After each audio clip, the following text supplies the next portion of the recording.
Que el Señor nos bendiga, que el Señor nos dé de su gracia en esta noche para que podamos hablar de la palabra del Señor y comenzar esta nueva clase de estudio de nuestro discipulado Raíces. Y ya hemos ido avanzando poco a poco. Esta es, como recién dijimos, nuestra tercera clase. Y la pregunta de rigor al comenzar este estudio es si se acuerdan de la clase anterior. ¿Quién se acuerda de qué habló nuestro hermano Jorge, que nos enseñó la clase pasada? ¿Se acuerdan? Del canon bíblico, ¿cierto? Del canon de las Escrituras. ¿Y a qué se refería con el canon?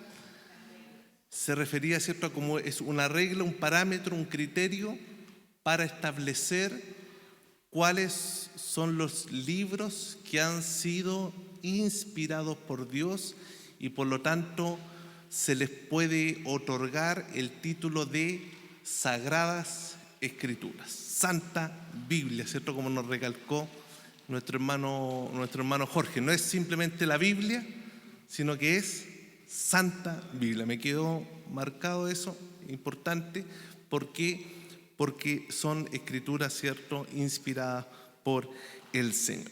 Amén. Y ya estamos en la tercera clase, lo vuelvo a repetir, porque ¿y por qué es importante? Porque con esta tercera clase estamos concluyendo el primer curso. El primer curso se llama Introducción a la Biblia, y en estas tres clases hemos ido estudiando algunos elementos que son fundamentales a la hora de abrir nuestra Biblia. Y con esto queremos decir que de qué forma, cuál es nuestro conocimiento previo de cómo entendemos este libro.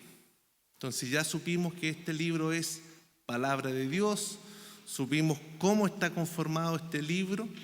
Y hoy día vamos a hablar acerca de las características de la palabra de Dios. Y esto es muy, pero muy importante. Entonces, ¿cómo se llama esta clase? Esta clase tiene por título Las características de la palabra de Dios. Y estas características van a ser muy importantes porque nos van a mostrar el camino y nos van a hacer comprender cuál debiera ser nuestra actitud hacia la palabra de Dios. Es muy importante eso. Las características que le demos a la Biblia y que descubramos que la misma Biblia enseña, nos van a disponer nuestro corazón hacia la palabra del Señor. Por eso es muy, muy importante esta clase. Entonces, ¿cómo se llama la clase? Las características de la palabra de Dios. Y la primera pregunta para ir introduciendo esta temática es esto: ¿qué pensamos de la Biblia? ¿Ok? ¿Qué pensamos de este libro? Piensa en su corazón, en su mente, de qué modo yo miro este libro. El hermano Jorge nos decía, esto es un libro santo, ¿cierto? Ahí hay una característica. Pero ¿qué pensamos de la Biblia? Y podemos tener muchos pensamientos, podemos tener muchas opiniones, y el mundo en general tiene muchas opiniones de la Biblia. Nosotros, por supuesto, queridos hermanos, creemos que esto es palabra de Dios, ¿correcto? Palabra de Dios, eso es fundamental. Pero a veces el mundo, la cultura, nos puede decir algo distinto, y es ahí donde debemos tener cuidado. ¿Por qué?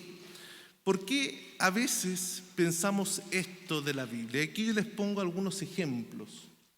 A veces el mundo, cuando uno conversa con un compañero de trabajo, con algún compañero de colegio, en la televisión, vamos a poder percibir diferentes opiniones de la palabra de Dios.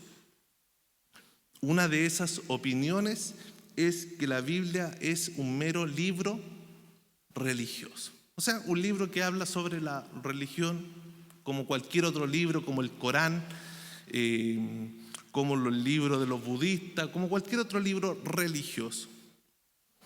Hay otros que dicen que si bien es un buen libro, no todo lo que dice es cierto, solo algunas cosas, porque este libro tiene errores, o que es un libro simplemente de bonitas historias, historias del tiempo antiguo, historias de personajes increíbles, y la gente lo mira como un libro de historia. Otros van a ver en este libro que es un libro lleno de misterios, un libro oculto, un libro que se caracteriza por el apocalipsis, por símbolos, ¿cierto? Por algo que es muy misterioso y hay como que casi descifrar con ciertos códigos para poder entenderlo. Y hay algunos que dicen que es un buen libro, pero no es necesario para desarrollar mi vida. No es necesario para tener una vida buena. Y son diferentes opiniones que uno puede observar en la calle, y yo creo que más de alguno de ustedes las ha escuchado en sus compañeros de trabajo, en el colegio, de un profesor, de la televisión, que se refieren a la Biblia. Y eso, lamentablemente, a veces ha influido en nosotros, ¿sí o no? A veces la percepción del mundo, la opinión del mundo de este libro, a veces nos ha influido en la historia de la iglesia. Y fruto de eso, o producto de eso, mis hermanos, es que a veces podemos pensar o vemos algunas iglesias o algunos movimientos en la historia de la iglesia que la Biblia puede tener o puede ser un libro que tiene errores o que no es necesario o que no nos dice toda la verdad. Entonces, ¿por qué pensamos a veces que este es un libro que no nos dice toda la verdad o que es un libro que no puede representar, ¿cierto?, la verdad de Dios? Y aquí vamos a hacer 3 minutos de historia. En el siglo XVIII, al finales del 1700, en el 1800 aproximadamente, surgió un movimiento o surgió un fenómeno cultural en el mundo que se llamó modernismo, ¿ok? La época moderna. Y la época moderna se caracterizó en la cultura por ser una época que era totalmente liberal y crítica con el pensamiento. Y una de las cosas de la época moderna es lo siguiente, que ya no existen las verdades absolutas, ¿ok? Y desde esa crítica de que no existen las verdades absolutas, surgieron dichos como lo siguiente: yo puedo tener mi verdad y tú puedes tener la suya, y ambas pueden ser válidas. Ahora, a la luz de la lógica, ¿puede ser eso posible? Si yo digo que el fondo de este telón detrás mío es blanco y el hermano dice que es negro, ¿pueden los dos tener razón? No, no pueden, porque algo no puede ser de dos formas al mismo tiempo, ¿cierto? Eso es lógico. Alguien está equivocado y alguien está en lo correcto. Entonces, ¿pero qué pasó en la época moderna?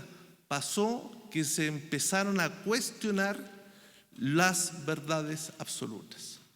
Y producto de esa negación de verdades absolutas, que surgieron movimientos que fueron caracterizados por ser movimientos contra la autoridad o contra lo establecido.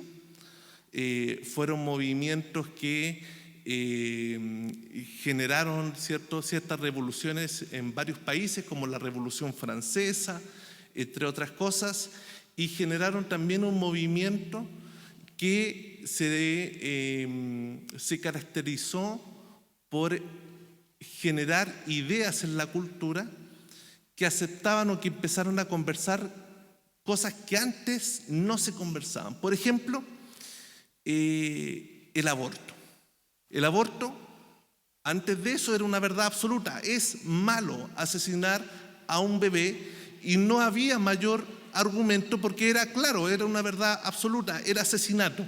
Pero ¿qué pasó después del siglo XVIII? Esas verdades que eran absolutas empezaron a tomarse como no absolutas porque cabía la posibilidad de que el aborto fuera bueno. Y se empezaron a justificar cosas que antes no se justificaban. Y de ahí surgen diferentes movimientos, diferentes corrientes, diferentes culturas que empezaron a decir no hay verdades absolutas. Podemos vivir de diferentes formas. Y ese movimiento afectó la iglesia en el siglo XVIII, de tal modo que surgió un movimiento que se llama teología liberal. ¿Qué significa eso?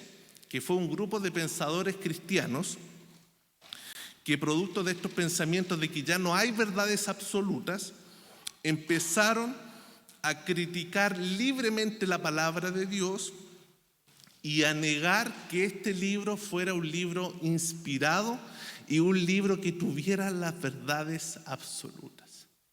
Entonces algunos empezaron a decir, bueno, ¿y por qué tenemos que obedecer la palabra de Dios o por qué tenemos que obedecer a un libro que me dice que el hombre tiene que ser marido de una sola mujer? Eso no es una verdad, como es una verdad absoluta, yo niego esa verdad y doy cabida a otras posibilidades, ¿cierto? Y así empezaron a decir, ¿por qué el padre tiene que ser autoridad de sus hijos? Es una verdad absoluta en la Biblia. Y la empezaron a criticar y de ahí surgió, por ejemplo, el movimiento hippie en los años 60 en Estados Unidos. Todos estos movimientos son movimientos que creyeron verdades de intelectuales de la época a partir del siglo XVIII. Y eso afectó a la iglesia, generando un movimiento que se llama teología liberal, donde ponía en tela de juicio las verdades de la palabra del Señor. Y empezaron a decir que no es necesario la doctrina de la salvación, no era necesario la gracia, no era necesario el evangelio para tener una vida bendecida, y empezaron a cuestionar las verdades absolutas. Entonces, ¿por qué decimos esto? Porque debemos tener cuidado de qué modo pensamos la palabra del Señor. ¿La estamos pensando en base a las opiniones del mundo o la estamos pensando en base a lo que la misma palabra del Señor nos dice? Por eso yo le hacía la pregunta, ¿cómo usted ve esta Biblia? ¿La ve como un libro de historia? ¿La ve como un libro que está bueno, pero puedo prescindir de ella? ¿La veo como un libro que es verdad, es importante, pero necesito también otras cosas? Entonces, ¿cómo estamos mirando? Y por eso es importante la pregunta de cómo pensamos la Biblia y cuáles son las características de la Biblia. Entonces, dicho esto, leamos este pequeño listado de algunas características de la Biblia. La primera característica, mis hermanos, para que usted ahí lo anote, es que las Escrituras son inspiradas. ¿Inspiradas por quién? Inspiradas por Dios.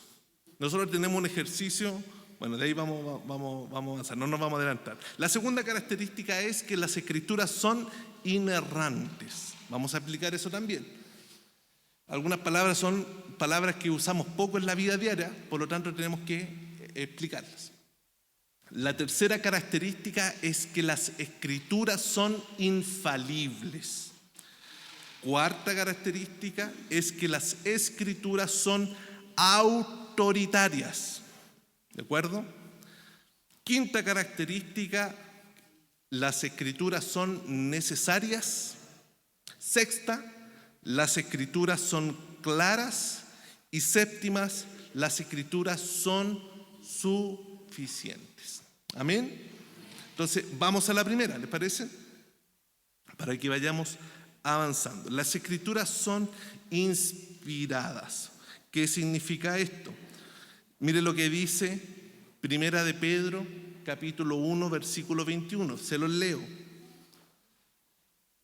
Porque nunca, dice el apóstol Pedro, porque nunca la profecía fue traída por voluntad humana, sino que los santos hombres de Dios hablaron siendo inspirados por el Espíritu Santo. O sea, los profetas, los que hablaron en el nombre del Señor, no trajeron ese mensaje por una idea humana, sino que fueron inspirados por Dios.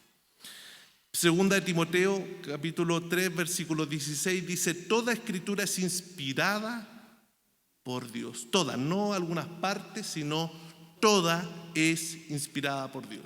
Y la palabra inspiración es muy, muy linda porque tiene dos connotaciones. Por una parte, la palabra inspiración es como justamente como sale en el versículo de Segunda de Pedro que acabamos de leer, es que cuando alguien es inspirado a hacer algo, es alguien que es como empujado por una fuerza externa.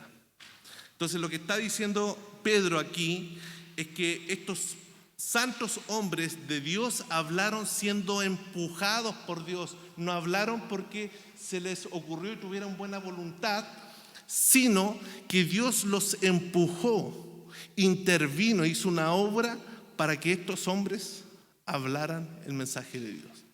¿Se entiende?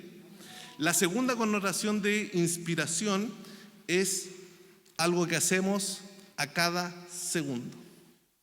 Nosotros tenemos dos ejercicios que son vitales.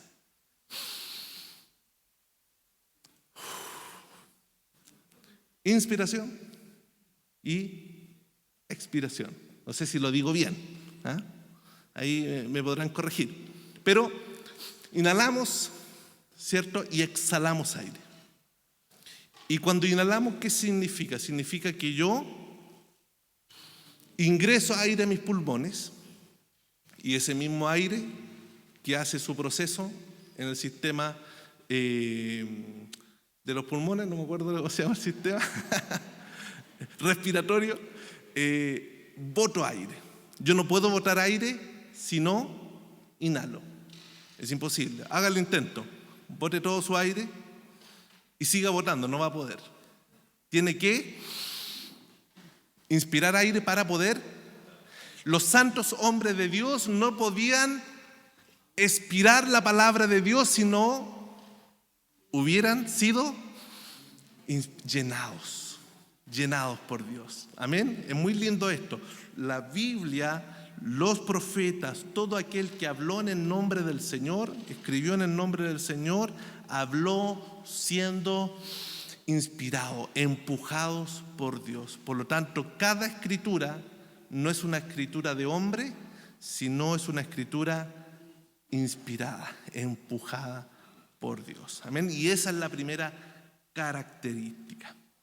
Amén. La segunda característica es que las escrituras son infalibles e inerrantes. ¿Ok? Estas las vamos a trabajar juntas porque son un poquito más, no difíciles, pero van de la mano. ¿Ok? ¿Qué decimos con esto? Y voy a leer la PPT y usted me sigue. Afirmamos que la escritura, la Biblia, al haber sido dada por inspiración divina, es infalible. Así que lejos de desorientarnos, es veraz y confiable en todos los asuntos que aborda. ¿Qué quiere decir esto? Como la Biblia es inspirada por Dios, es también infalible, o sea, no nos puede llevar al error, en palabras sencillas. Que la Biblia es infalible significa que no nos puede llevar al error. No nos puede dirigir hacia la condenación, no nos puede dirigir, ¿cierto?, a la perdición, no nos puede dirigir, ¿cierto?, a errar en nuestra voluntad y en nuestro propósito de vida, sino que al contrario, nos dirige de una manera veraz y confiable en cada una de las enseñanzas que aborda la Biblia. Eso significa que es infalible. No nos puede desorientar, al contrario, nos orienta. Y con eso también, si lo ponemos en forma negativa, que sea infalible significa que negamos que sea posible que la Biblia al mismo tiempo sea infalible y yerre en sus afirmaciones. Es posible distinguir entre infalibilidad e inerrancia, pero no separarla. ¿Qué significa esto? Infalible significa que la Biblia no nos puede llevar al error, sino que nos lleva a la verdad. ¿De acuerdo?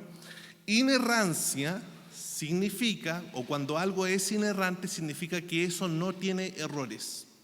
Por ejemplo, si usted hace un test, una prueba de 10 preguntas, y usted las 10 preguntas las responde acertadamente, tiene 10 de 10 puntos, ¿cierto?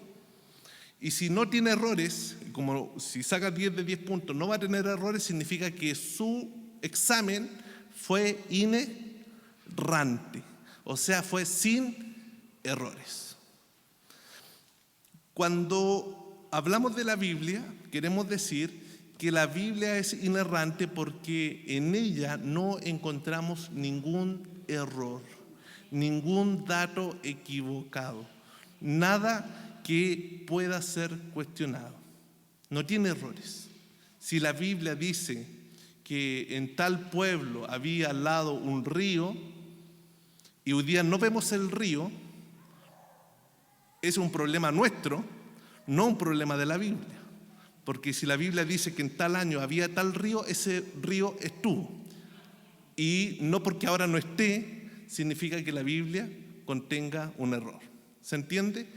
Y en todos los asuntos que la Biblia muestra, cada vez que pasa la historia, se demuestra que la Biblia ha tenido razón. Hace 300 años, los científicos decían, ¿cómo puede? Porque hay un versículo de la ley que dice que en la sangre de las personas está la vida. ¿Cómo va a decir que la sangre de la persona? Todos creían que era algo simbólico, porque si tú pierdes la sangre obviamente te mueres. Y todos los científicos creían que la Biblia al decir eso estaba equivocada o era algo simbólico. Pero a partir del 1800, 1900, salieron los científicos diciendo que la genética humana que da la vida, ¿dónde se encuentra? En el ADN. ¿La Biblia estaba equivocada? No, realmente hace 3000 años atrás Dios les dijo a su pueblo que la vida del hombre se encuentra en la sangre. Y hoy día la ciencia lo ha afirmado. Y así hay muchos datos. Por lo tanto, debemos afirmar que la Biblia no tan solo es infalible, porque algunos creen que ya es infalible, no nos lleva al error, nos lleva, ¿cierto?, a algo veraz, pero tiene algunos errores, tiene algunos datos que están mal calculados y por lo tanto es infalible, pero no es inerrante. ¿Es eso cierto? Nosotros creemos que no. La Biblia es infalible, nos lleva a la verdad en sus enseñanzas, nos orienta, pero además la Biblia no contiene errores en ninguno de sus proposiciones o afirmaciones.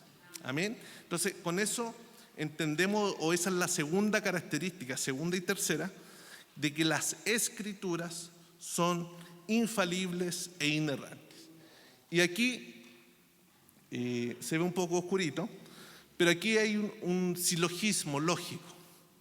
¿Qué quiere decir esto? Pongámoslo en forma lógica. Si Dios es Dios, Dios es verdad. ¿Ya? Estamos hablando de forma lógica. Dios, para ser Dios, tiene que ser verdadero. Y si Dios es Dios, Dios no puede cometer errores. Porque si comete errores, no puede ser Dios. ¿cierto? Por lógica. Y si Dios no comete errores, pero además Dios habló a través de las Escrituras, por tanto, por conclusión, las Escrituras no pueden cometer errores. Porque ¿quién escribió las Escrituras? Dios. Y si Dios no puede cometer errores, su mensaje no puede contener errores. Si aceptamos que la Biblia tiene errores, aceptamos que la escribió un Dios imperfecto, y un Dios imperfecto no puede existir. Amén. Esto es como las matemáticas, esto es lógica, ¿cierto? Por eso también llegamos a través del pensamiento de que la Biblia no puede contener errores. Amén. Vámonos a la cuarta característica, y esta es muy, muy importante. La cuarta característica es que las Escrituras son autoritativas.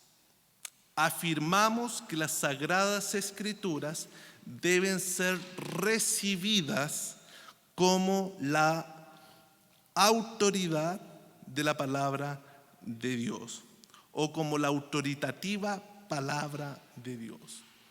Negamos, amados hermanos, que la Escritura reciba su autoridad de la Iglesia, la tradición o cualquier otra fuente humana. Esta Biblia tiene autoridad. ¿Por qué tiene autoridad? Primero, porque la escribió Dios. ¿Ok? Y eso ya es de suyo tiene autoridad. Pero además porque esta Biblia reglamenta, ordena, demanda, exhorta el modo de nuestra fe y de nuestra vida práctica. ¿Ok? Esta Biblia no es una sugerencia, no. Esta Biblia es una exhortación a la vida del creyente. Son mandamientos de la ley de Dios y por lo tanto son autoritativas. Ahora, son autoritativas y reciben su autoridad no por otra persona, sino por Dios. Amén. Y esto pasa mucho. A veces tenemos, nosotros, en nuestras labores tenemos cierta autoridad. ¿Ya? Cierta autoridad. ¿Cierto? Si usted trabaja, ¿cierto? Usted tiene un jefe, usted tiene alguna labor que hacer, usted tiene una autoridad, un guardia, ¿cierto? Que está en el banco o en el supermercado, tiene autoridad.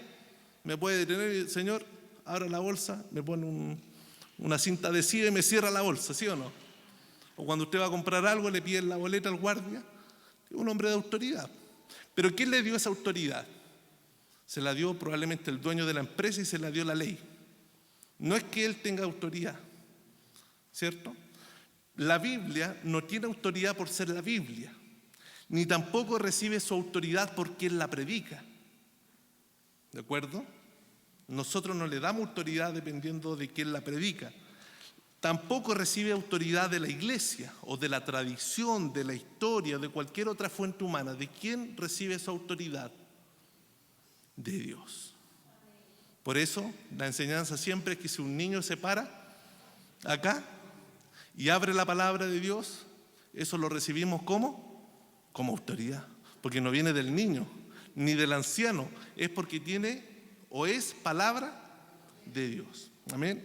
Entonces, las Escrituras, hermanos, son autoritativas. Otra definición acerca de la autoridad de las Escrituras es, leo ahí y ustedes me siguen con la lectura. La autoridad de las Escrituras quiere decir que todas las palabras de la Biblia son palabra de Dios, de tal manera que no creer o desobedecer alguna palabra de las Escrituras es no creer o desobedecerle a Dios. Y aquí la cosa se pone un poquito más seria, ¿cierto? Porque todos decimos, sí, es palabra de Dios, ¿cierto? Fantástico, Dios me está hablando. Pero ojo, eso es muy lindo, pero demanda una reacción y una responsabilidad de nosotros. ¿Vas a creer, vas a obedecer? ¿O no vas a creer y no vas a obedecer? Y Dios es súper claro en eso. Como dice el libro de Deuteronomio. El que creyere esta palabra, le van a llegar todas estas bendiciones. Y el que no creyere va a recibir por su propia injusticia todas estas maldiciones. Porque la autoridad de la palabra no es ambigua, no es confusa, sino es clara. Como esa autoridad requiere una respuesta. ¿Vas a obedecer la autoridad o no vas a obedecerla? ¿Van a ser una autoridad para ti, una regla para ti, donde tú las creas y las sigas? ¿O vas a ser indiferente a la palabra de Dios? Amén. Y por eso es importante, porque entender esa característica de que la palabra de Dios es autoritativa va a moldear cómo yo me acerco a la palabra de Dios. Me acerco indiferentemente, es un libro. O me acerco entendiendo que al abrirla yo escucho la voz de Dios. Amén. Mire lo que dice Deuteronomio capítulo 18. Anótelo usted ahí, lo vamos a leer. Mire lo que dice Dios acerca de sus profetas. Y esto es súper claro. Dice Deuteronomio capítulo 18, verso 18. Dice: profeta les levantaré de en medio de sus hermanos como tú, y pondré mis palabras en su boca, y él les hablará de todo lo que yo le mandare. Mas a cualquiera que no oyere mis palabras, que él hablara en mi nombre, yo le pediré cuentas. El que no oyere mis palabras, que este profeta hablare, yo le voy a pedir cuentas. ¿Ok? Va a tener que responder por eso. El profeta que tuviere la presunción de hablar palabra en mi nombre, a quien yo no le haya mandado hablar, o que hablare en nombre de dioses ajenos, el tal profeta morirá. Y esto debe hacernos concluir la actitud con la que Dios se toma su palabra. O sea, Dios, su palabra le importa bastante. Porque si tú no oyes al profeta que Dios manda, Dios te va a pedir cuenta. Pero además, si osas hablar en nombre de Dios cosas que Él no ha dicho, está la condenación sobre tu vida. Porque Dios se toma en serio su palabra. ¿Sabe por qué? Súper simple. Porque es Dios. Porque es Dios. Si no se lo tomara en serio, no sería Dios. Sería humano, ¿cierto? Entonces, es muy importante eso. Y si dijeres en tu corazón, ¿cómo conoceremos la palabra que Jehová no ha hablado? Si el profeta hablara en nombre de Jehová y no se cumpliere lo que dijo, ni aconteciere, es palabra que Jehová no ha hablado. Con presunción la habló el tal profeta, no tengas temor de él. Entonces, ¿cómo conozco que es palabra del Señor? Porque se cumple. Porque Dios está en control, ¿cierto? Entonces, eso es muy, muy importante. Quise poner este versículo para reflejar cómo Dios se toma en serio su palabra. Y eso nos debe nutrir que la Biblia es palabra de Dios. Amén. Vamos a la quinta característica. Las escrituras son necesarias. Pregunta: ¿para qué es necesaria la Biblia? ¿Cuánto pueden las personas saber de Dios sin la Biblia? ¿Qué tan necesario es la Biblia para conocer a Dios? ¿Muy necesario? ¿Poco necesario? ¿Más o menos? Leemos. La necesidad de la Biblia se puede definir como sigue. Tener necesidad de la Biblia quiere decir que necesitamos la Biblia para conocer el Evangelio, para mantener la vida espiritual y para conocer la voluntad de Dios. Para eso es necesaria la Biblia.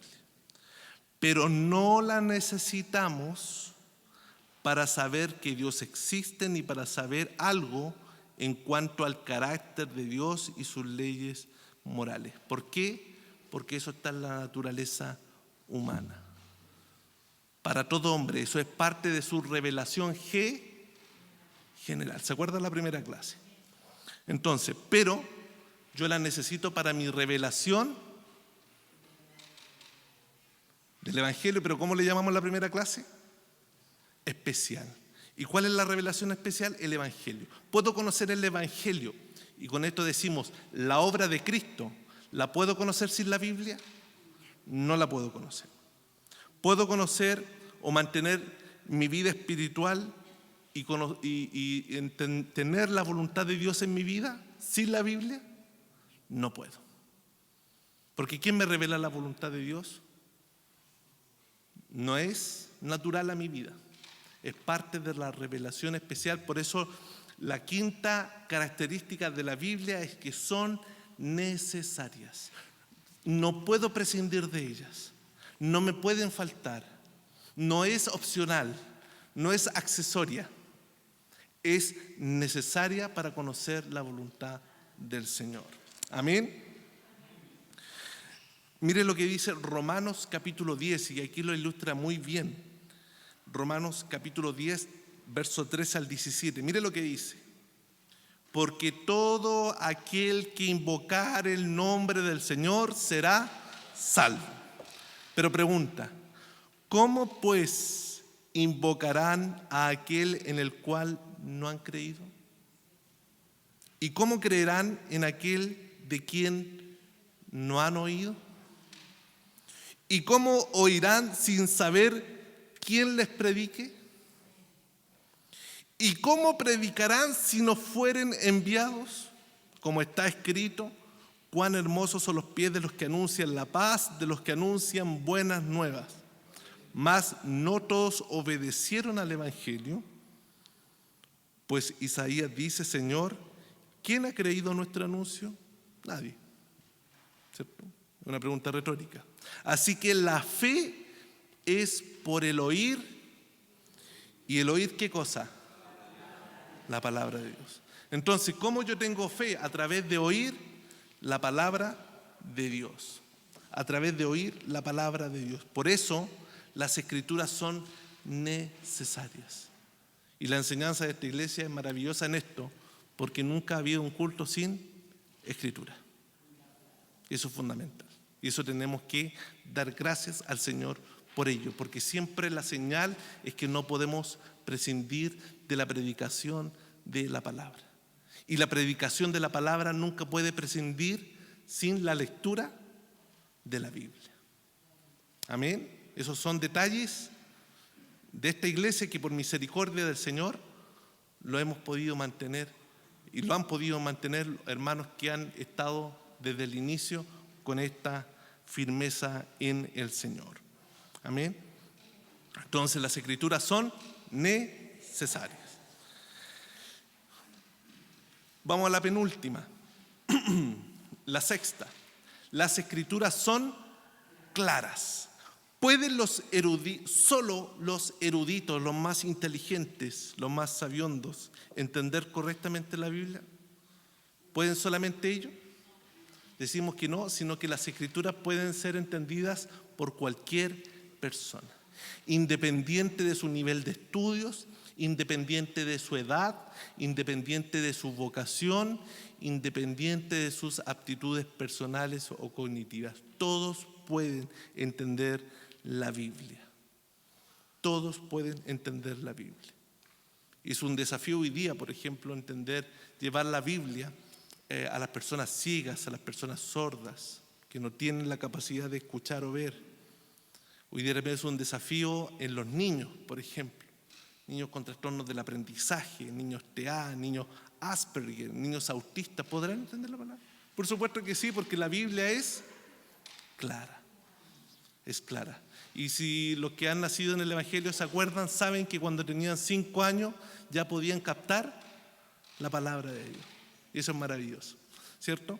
Entonces, decimos que a fin de resumir este material bíblico, lo que hemos leído, podemos afirmar que la Biblia está escrita de tal manera que todas las cosas necesarias para nuestra salvación y para nuestra vida y crecimiento cristiano están expresadas muy claramente en la Biblia.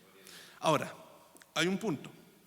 ¿Eso significa que toda la Biblia es fácil de entender? No. Hay partes que son muy fáciles y esas partes fáciles son las más fundamentales para nuestra fe, pero también hay pasajes que son un poco difíciles. ¿Difícil significa imposible de entender? No, significa que requiere un esfuerzo más, requiere un poquito más de tiempo, requiere un poquito incluso de madurez, requiere un poquito más de atención, más de concentración. Eso es difícil. Pero que sean difíciles no significa que estén ocultos o que sean un misterio, porque la Biblia está abierta. No me gusta cuando los hermanos a veces, no nosotros, sino en general en la tele, hablan del libro de Apocalipsis como un libro indescifrable. Eso no es verdad, es claro, ¿cierto? Si uno lo lee es claro, la palabra de Dios es clara. Miren lo que dice 2 Pedro. Y tener entendido que la paciencia de nuestro Señor es para salvación. Como también nuestro amado hermano Pablo, lo leímos en la clase pasada, el hermano Jorge, y nos hablaba de lo mismo. Nuestro amado hermano Pablo, según la sabiduría que le ha sido dada, os ha escrito casi en todas sus epístolas, hablando en ellas de estas cosas, entre las cuales hay algunas difíciles de entender. No lo estoy diciendo yo, lo está diciendo Pedro. Imagínense, pues Pedro que estuvo con el Señor le costaba, imagínense uno que escuchó al maestro, le costaba, ¿por qué? Porque son difíciles. Pero esto no significa que sean imposibles de entender. Significa que requieren un poquito mayor de atención. Difíciles de entender. Dice, pero fíjese esto, las cuales los indoctos, o sea, los que no quieren estudiar, e inconstantes, que un día sí, un día no, tuercen. O sea, son difíciles, pero en vez de acercarse al Señor con humildad y Señor, ayúdame a entenderla, la pervierten, le cambian el significado, la tuercen, la enchuecan, como también las otras escrituras para su propia perdición. O sea, la persona que tuerce la escritura y que no entiende es su propia responsabilidad. Eso es lo que está diciendo. No porque sean difíciles van a tener otra actitud, sino que las personas que no entienden, que son inconstantes, las tuercen, las corrompen, y eso es su propia perdición. Amén. Entonces las escrituras son claras, están abiertas, las puedo ver como la luz del día, es claro. Pero debemos aceptar que hay pasajes que son más sencillos o son más rápidos, pero hay pasajes que yo tengo que ponerle un poquito más de atención. Requieren estudiar otros pasajes y decir, esto significa tanto porque aquí en el otro pasaje lo dice y ahí yo voy construyendo. Por lo tanto, eso significa esfuerzo de estudio de las Escrituras. Amén. Última característica. Las Escrituras son suficientes. Entonces, ¿es la Biblia suficiente para saber lo que Dios quiere que pensemos o hagamos? La respuesta es sí, son suficientes. La suficiencia de la Biblia quiere decir que la Biblia contiene todas las palabras de Dios que Él quería que su pueblo tuviera en cada etapa de la historia de la redención, y que ahora contiene todo lo que necesitamos que Dios nos diga para nuestra salvación, para confiar en Él perfectamente y para obedecerle perfectamente. Las Escrituras son suficientes. No necesito nada más. ¿Ya? Con esto basta. Son suficientes. Aquí está todo. ¿Cierto? Con esto estoy suficiente para acercarme a Dios, para conocer su evangelio y para conocer la voluntad de Dios y perseverar en Cristo. Son suficientes. No necesito otro libro. ¿Eso significa que no puedo leer otro libro? No, pero significa que con esto es suficiente. Lo demás es accesorio, es complementario. Si están bien, si no, bien también. Estos son suficientes.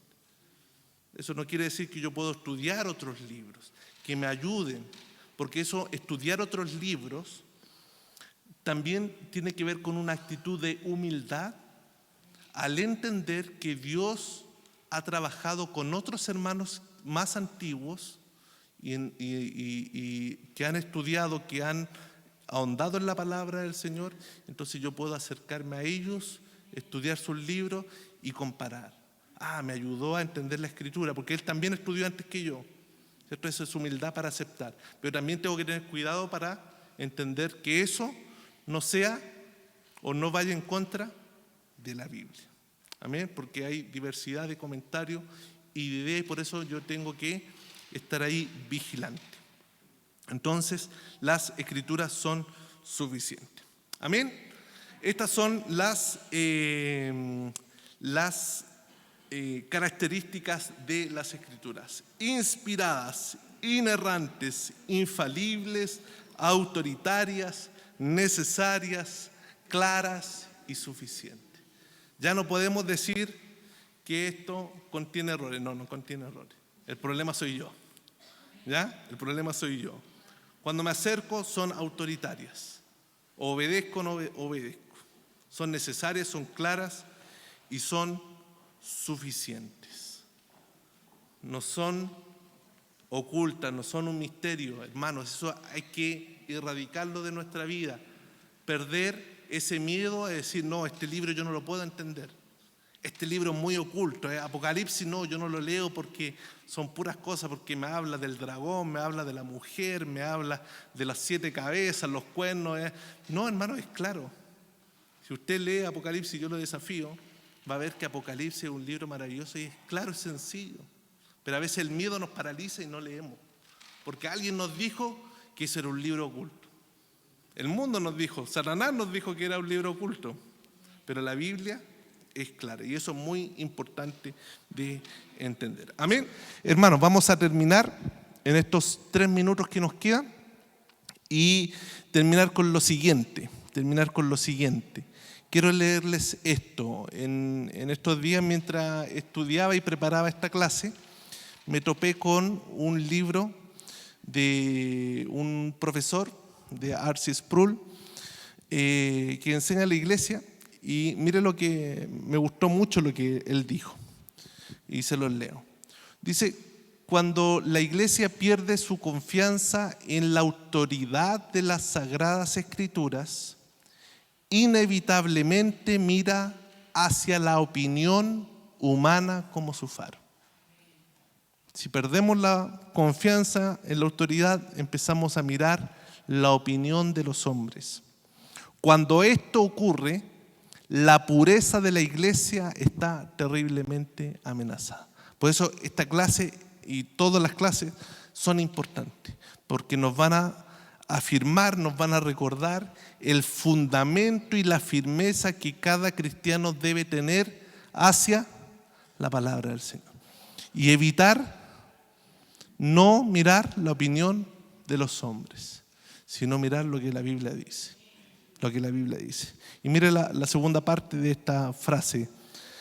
En consecuencia, dice este pastor, instamos a nuestros hermanos y hermanas a una reafirmación de la plena autoridad, integridad, infalibilidad e inerrancia de las Sagradas Escrituras, con el propósito cual de que nuestras vidas puedan ser puestas bajo la autoridad de la palabra de Dios, para que podamos glorificar a Cristo individual y corporativamente como iglesia. ¿Cuál es el fin de esto?